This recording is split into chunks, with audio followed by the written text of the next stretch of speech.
Okay, good to see you back. Let's wrap up this SEO section now with some final thoughts. The first being, maybe you should just hire someone to do all this SEO stuff for you. And I'm being completely serious. Now, if you watch all these lectures, you should know how intensive some of the best practices can be, especially if you need to review individual pages and make code changes or regularly review Google Analytics. It is a lot of work, especially for sites that publish a lot of stuff and want to rank for a lot of things. But as a way to grow your audience, SEO works. So you need to decide, will you put in the work yourself or will you get someone to help you? Now, if this is something you want to oversee, go for it. Well, this section of the course should prepare you for the number of things you need to do, whether you want to optimize the stuff you write and publish, the code on your pages, the way Google indexes your site, or all of the above.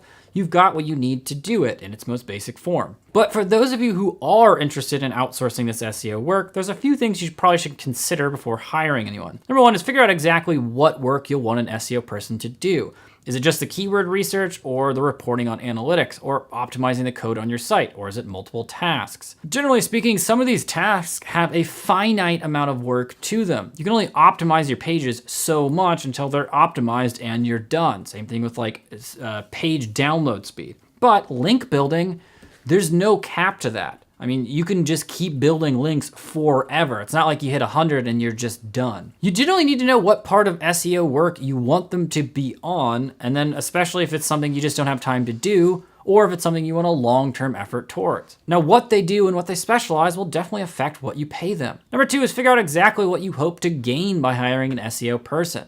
What are your goals here exactly? Do you want improved rankings, more traffic, more keywords optimized, or to free up your time so you can concentrate on growing the business or whatever else you need to do? You need some ways to measure the work your SEO pro is doing and to make sure your investment in them is paying off, which leads me to figure out how much you can afford to pay them. Now, an optimized website that continues to produce regular content should grow its audience, and as a result, other metrics should improve as well, like revenue or registered users. To improve SEO and site performance, well, you need to invest. Now, how much is that worth it to you? Maybe it's a monthly amount, which could range anywhere from a few $100s for smaller sites to the low thousands for big ones. Or you might decide to spend a couple thousand for a one-time get me SEO ready type of project. You'll need to really figure this out on your own.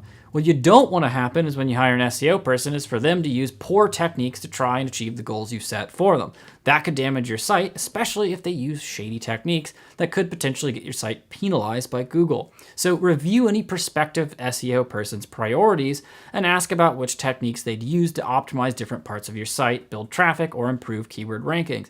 Keep in mind, a lot of times you ask them that, they'll respond with a giant mouthful of buzzwords. Hopefully through this section though, you have somewhat of an idea to tell what they're talking about, and you should be able to recognize the things that are black hat and which ones are not. It's also worth asking for a list of past clients and ask for their performance. Make sure their work and ideals match up with yours at the end of the day.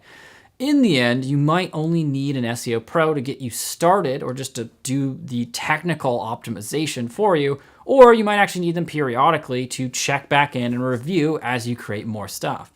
Either way, it can be an investment that does make sense for you. You also need to take your larger strategy in mind. If you are making something that has a lot of really juicy long tail keyword opportunities, as in there's a lot of long tail opportunities where the search results on it are just not very good, they're not optimized, they're not relevant, and the competition in general is just low, well, then SEO might be something you move up in terms of priority. But if you're working on something that's too generic, like our productivity app, and you have no idea how to really go after keywords you can target, well, maybe you want to do some of this yourself and then see if it's actually rewarding, makes sense, and whether or not you can get even a little bit of success before you hire someone. Anyway, so that's the lowdown on SEO. Now, there's a lot to consider when it comes to optimizing your words, your code, and your website.